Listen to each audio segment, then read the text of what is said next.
Vendredi 31 mai, l'humanité célèbre la journée mondiale sans tabac. À toutes et à tous, bonsoir et bienvenue dans cette grande édition du journal sur la RTNC2 Développement. Mais d'abord, cette nouvelle, la Cour constitutionnelle a confirmé Grace Bilolo comme gouverneur du Congo central et déclare l'arrêt du Conseil d'État annulant son élection contraire à la Constitution. La Haute Cour, siégeant en matière d'interprétation et de contrôle des constitutionnalités, a rendu son arrêt ce vendredi 31 mai. Signalons par ailleurs que le Conseil d'État avait dans son arrêt indiqué que les élections des gouverneurs et vice-gouverneurs organisées le 29 avril au Congo central étaient entachées de plusieurs irrégularités. Et puis, une réunion de la clôture de la mission de contrôle de l'IGF au sein des entreprises publiques du portefeuille de l'État a eu lieu en collaboration avec l'Agence nationale des entreprises publiques de l'État. C'était en l'amphithéâtre Félix Antoine Tshisekedi Tshilombo de l'IGF. Un reportage de Judith Mambabois.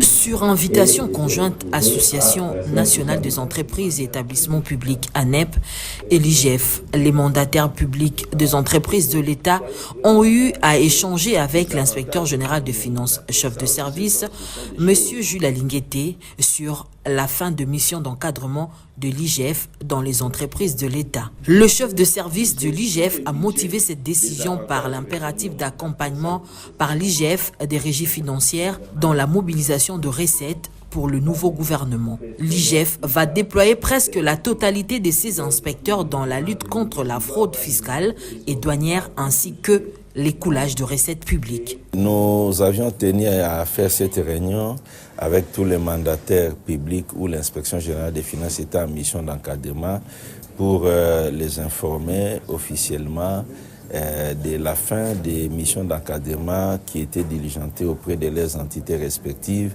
pour la simple raison que les inspecteurs des finances sont appelés à renforcer les dispositifs en rapport avec la mobilisation des recettes dans les régies financières de notre pays, afin d'accompagner efficacement les nouveaux gouvernements qui vient de sortir. Les mandataires publics présents dans la salle pensent que l'accompagnement de l'IGF était très salutaire, surtout que cela leur a permis de mieux connaître les éléments de langage d'une bonne gestion financière.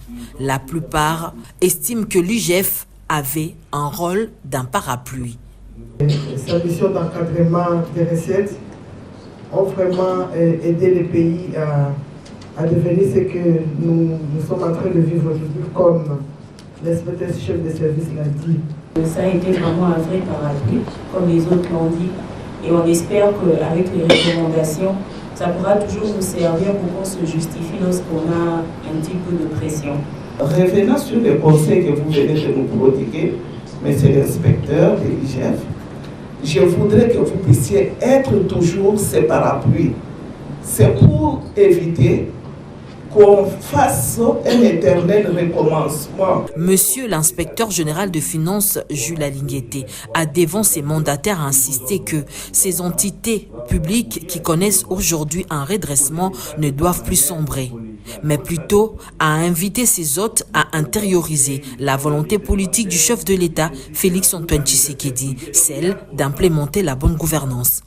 Toutefois, l'IGF fera chaque mois un monitoring de la situation financière de toutes les entreprises de l'État auprès des banques commerciales au moyen de relevés bancaires. Des recommandations sur la pratique de la bonne gouvernance ont été formulées par écrit à toutes ces entreprises et elles feront l'objet d'une évaluation au mois de janvier 2025. Voilà, découvrons à présent ce communiqué de presse de l'IGF et du Fonds forestier à travers ce message. Ministère de l'Environnement et Développement durable, Fonds forestier national, Conseil d'administration. Communiqué de presse du Conseil d'administration du Fonds forestier national. Le conseil d'administration informe le personnel et la délégation syndicale du Fonds forestier qu'en exécution de résolution de sa 14e réunion ordinaire du 7 mai 2024, il a été décidé de mettre le Fonds forestier national sous l'encadrement de l'Inspection générale des finances, IGF. En attendant cet encadrement, le conseil d'administration a pris la mesure conservatoire de bloquer les débits de tout le compte bancaire du Fonds forestier à partir du mercredi 29 mai 2024. La levée de cette mesure conservatoire aura lieu sur décision du conseil d'administration en concertation avec la tutelle et l'inspection générale des finances sous certaines conditions.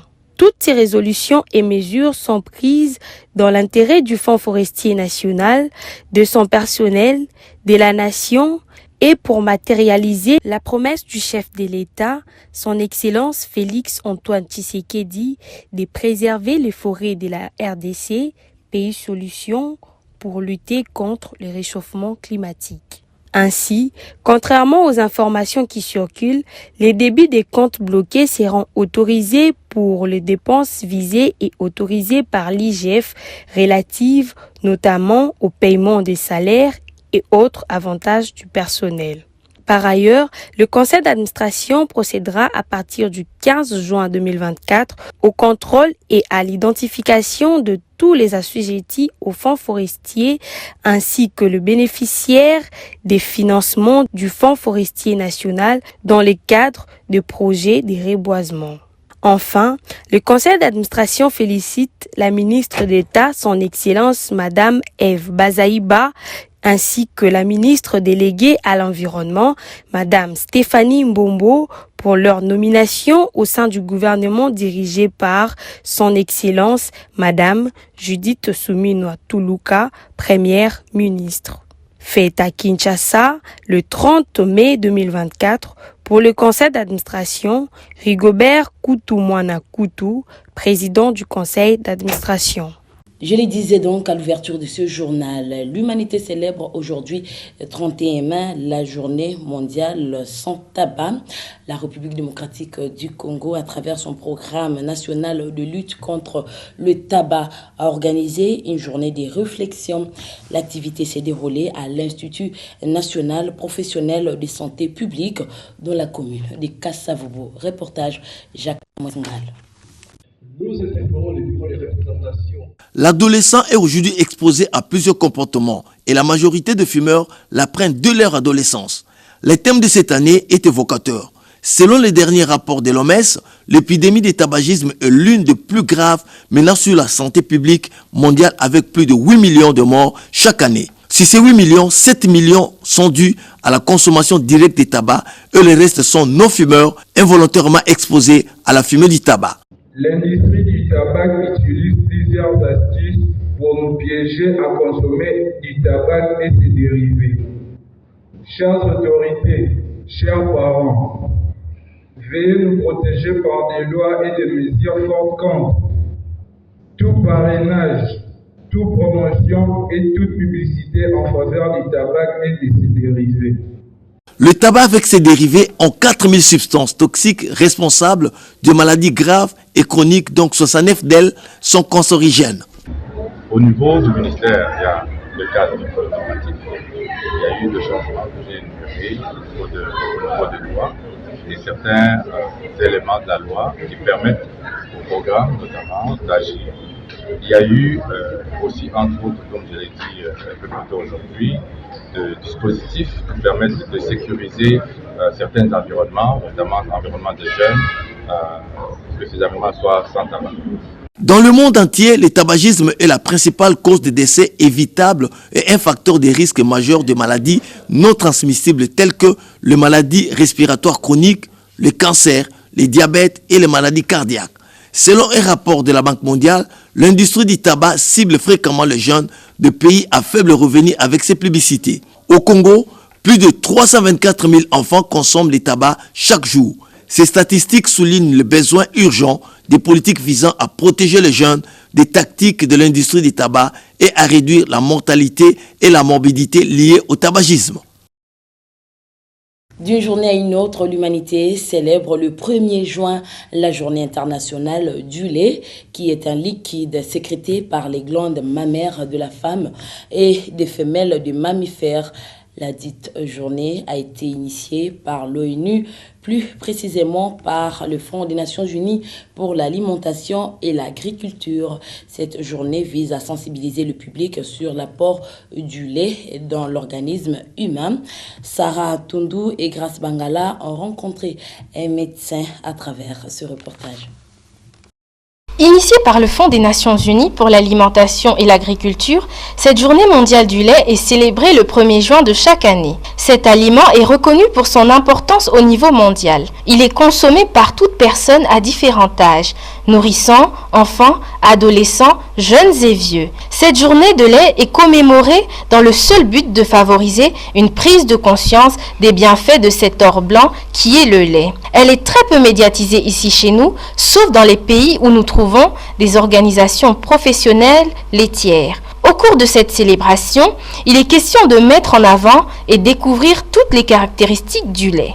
Le lait contient en moyenne 89% de l'eau, tout simplement. Et deuxièmement, on a aussi les graisses, les matières grasses, dont ensuite en grande quantité les acides gras, qui sont des lipides qui contribuent aussi au bon fonctionnement de l'organisme.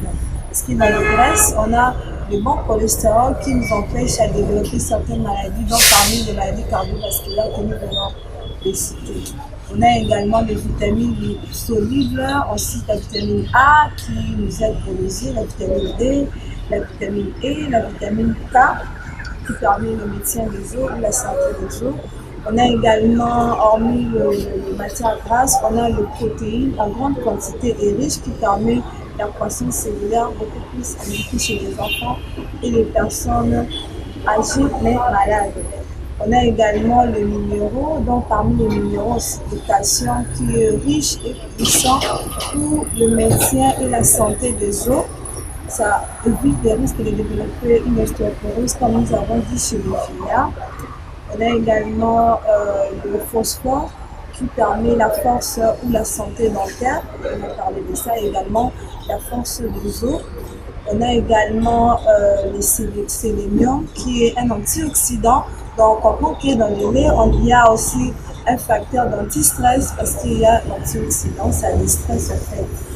Notons que cet aliment se consomme chaud, froid, aromatisé, avec du lait ou des sirops tels que la fraise, la grenade et la menthe.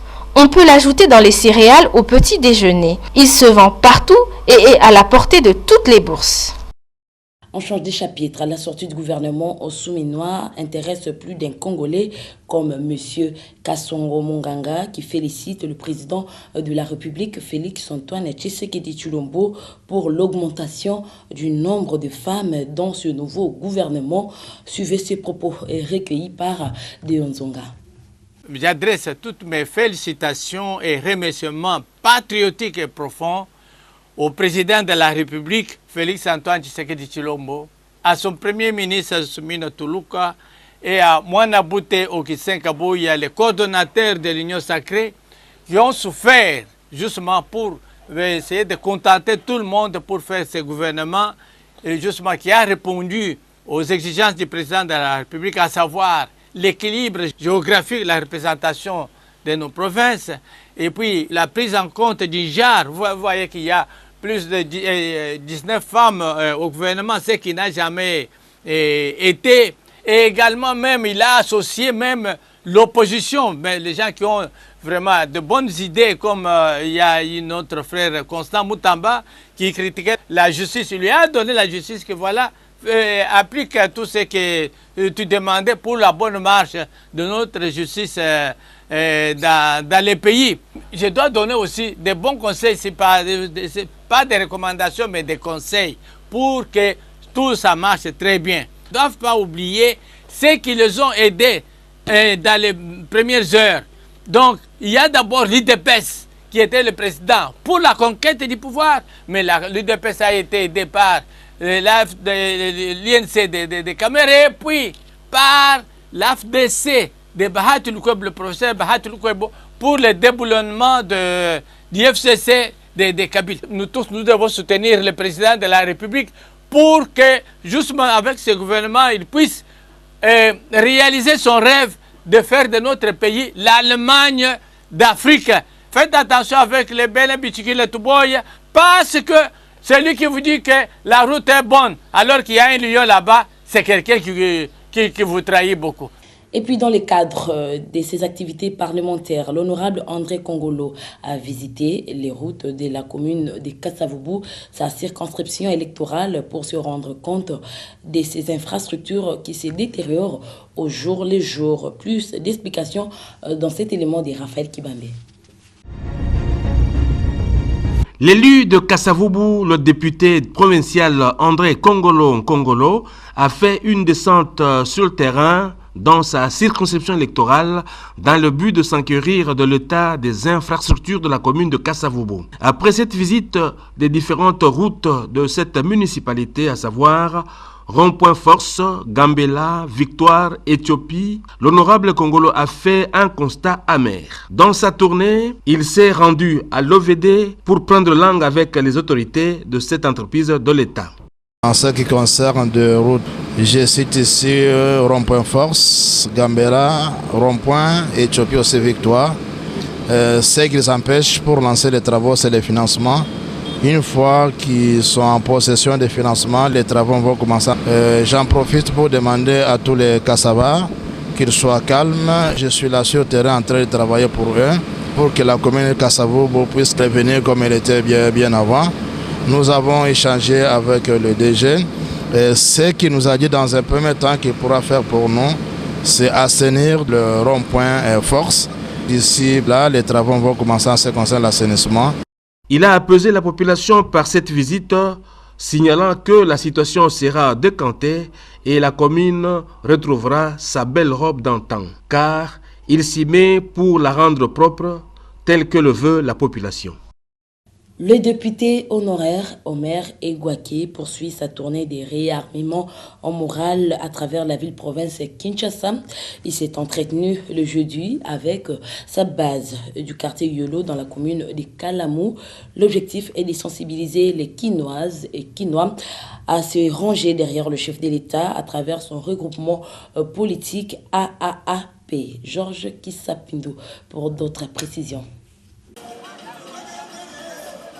Dans son message axé sur le soutien et l'appel à l'unité derrière les chefs de l'État, Félix-Antoine Tshisekedi Tshilombo, pendant son deuxième mandat, Egwake Omer a invité sa base à se ranger tous comme un seul homme derrière le chef de l'État, Félix-Antoine Tshisekedi Tshilombo. Je l'avais déjà souligné lorsque j'ai commencé ma campagne de réarmement moral et de sensibilisation de la population de notre pays pour soutenir les actions et le programme du chef de l'État. C'est juste la suite de la tournée des réarmements moral et des soutiens, de sensibilisation, de mobilisation de notre peuple à comprendre que nous avons un seul chef de l'État, élu au suffrage universel par le même peuple. Ce chef de l'État, c'est Félix-Antoine Tshilombo Fachi, que tout le Congolais, en cette période, doit s'aligner derrière lui, pour plusieurs raisons. Et maintenant qu'il y a la guerre, nous devons nous aligner autour de lui. Nous avons la possibilité de mettre fin à cette guerre. Le remède, c'est l'unité nationale. Egwake Yangembe Omer a rappelé qu'il est membre du regroupement politique Alliance des acteurs attachés au peuple AAAP, du haut représentant du chef de l'État Tony Kankou-Chikou, qui dirige Laurent Batoumona en vue de soutenir sans faille le président de la République.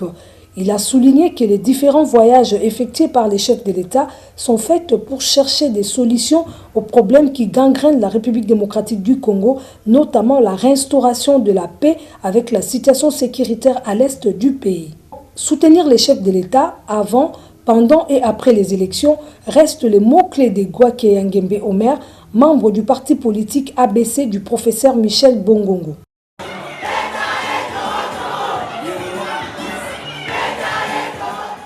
Point de presse tenu le jeudi 30 mai consacré pour l'avant-première du film documentaire court-métrage Freddy réalisé par Hervé Loïc Kipoulou et produit par Renat Wemba Rere, un film qui rend hommage au sculpteur congolais Freddy Ntimba. Le film s'intitule Ndima Oyo Okani Kosala dans le but de booster la créativité de jeunes Congolais à travers le monde. L'espace Texaf Bilembo a servi des cadres dans la commune de la Gombe.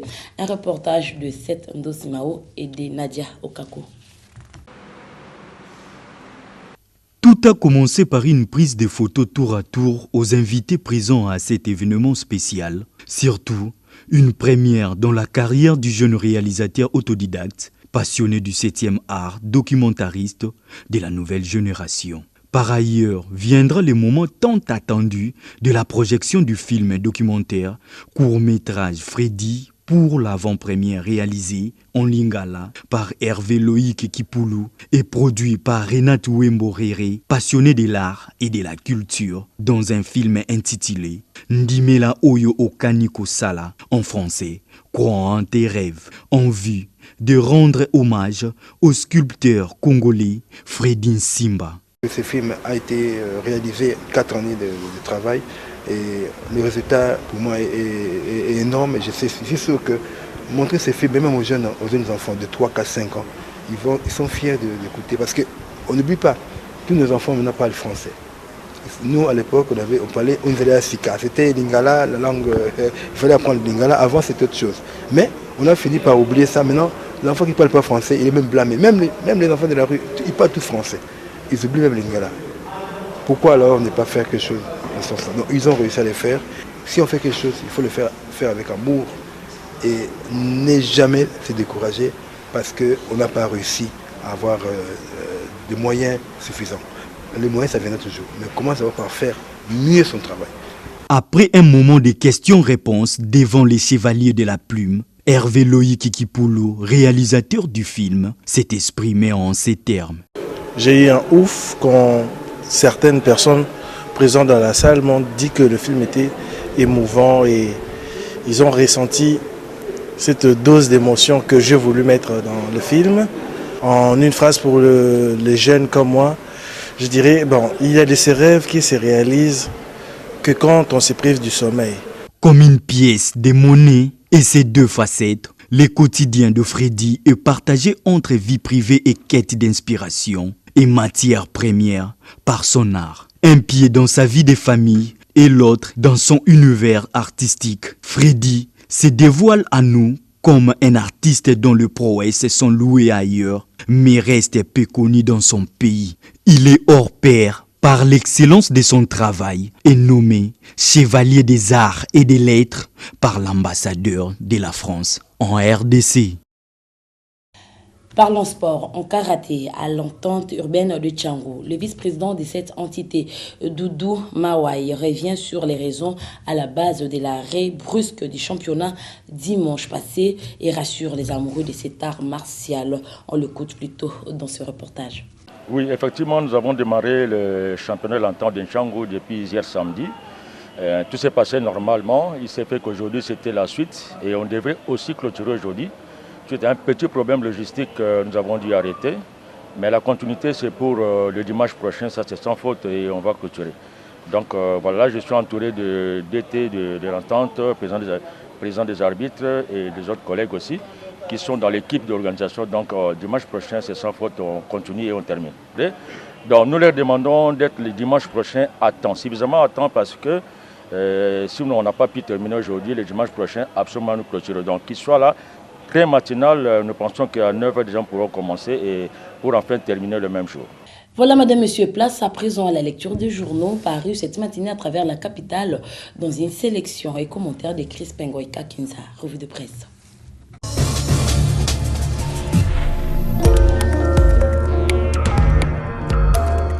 Bonsoir, madame, messieurs. Bienvenue dans ces kiosques à journaux. La référence plus annonce pour le 15 juin prochain l'examen et l'approbation du programme du gouvernement souminois suivi de son investiture par l'Assemblée nationale où l'Union sacrée, la coalition au pouvoir dispose d'une large majorité.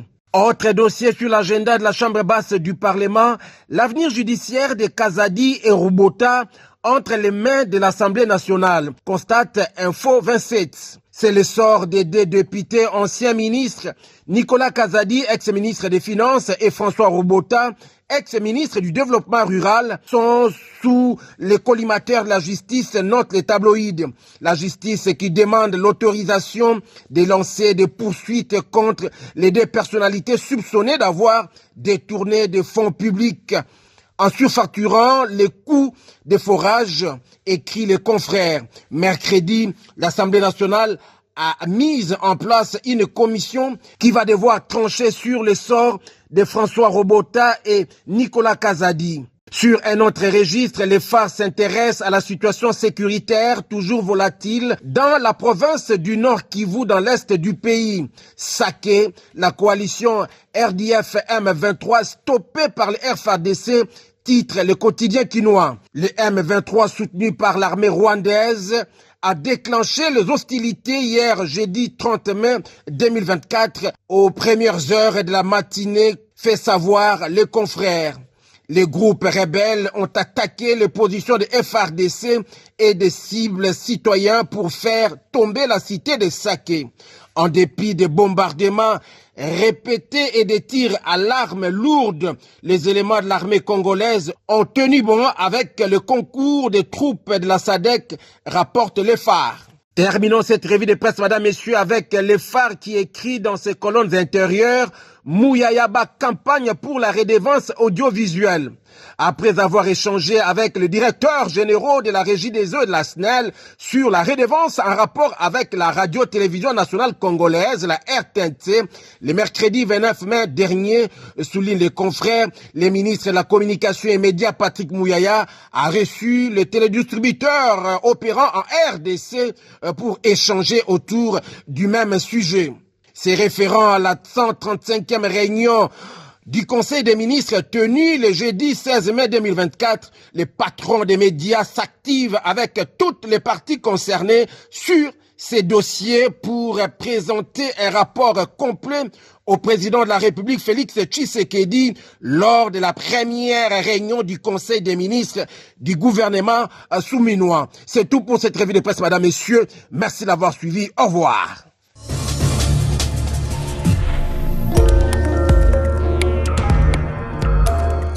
Ce journal est terminé. J'ai dit à l'ouverture que l'humanité célèbre aujourd'hui 31 mai la journée mondiale sans tabac. Madame, monsieur, merci de nous avoir suivis avec attention. Le programme reste en continu sur nos antennes. Au revoir.